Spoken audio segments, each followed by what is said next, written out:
2016 সালের পর টিটিএডিসিতে ভিলেজ কাউন্সিলের নির্বাচন একেবারে বন্ধ হয়ে পড়ে রয়েছিল।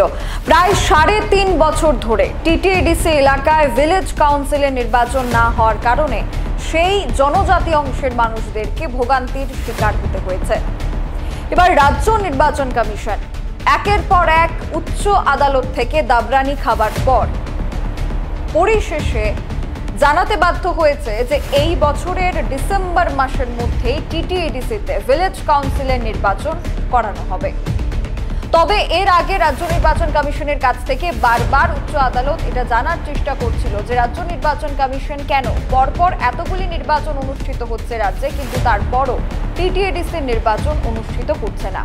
আর তার উত্তরে প্রায় অনেক বছর পেরিয়ে গেলে এবার রাজ্য নির্বাচন কমিশনের পক্ষ থেকে জানানো হয়েছে জনজাতি অংশের মানুষের উন্নয়ন যাতে থমকে না থাকে তার জন্য প্রায় মেয়াদ শেষ হওয়ার 3.5 বছর পর অর্থাৎ এই 2024 সালের ডিসেম্বর মাসের মধ্যেই টিটিএডিসির ভিলেজ কাউন্সিলের নির্বাচন সম্পন্ন করা হবে।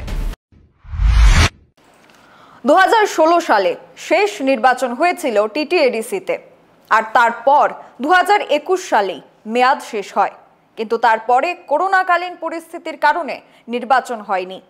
তারপরেও রাজ্যে হয়ে গেছে বহু নির্বাচন, যার মধ্যে উপনির্বাচন, পুর নিগমের নির্বাচন, বিধানসভা নির্বাচন এবং তারপর অদ্য শেষ হয়ে যাওয়া লোকসভা নির্বাচন। এই সকল নির্বাচনের পরেও টিটিএডিসির নির্বাচন থমকে গেছে, আর সেই কারণে থমকে রয়েছে আদিবাসী এলাকার উন্নয়ন।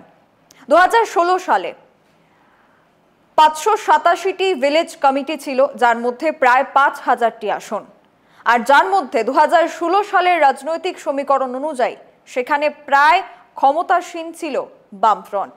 বর্তমানে রাজনীতির চেহারা অনেকটাই পাল্টে গিয়েছে।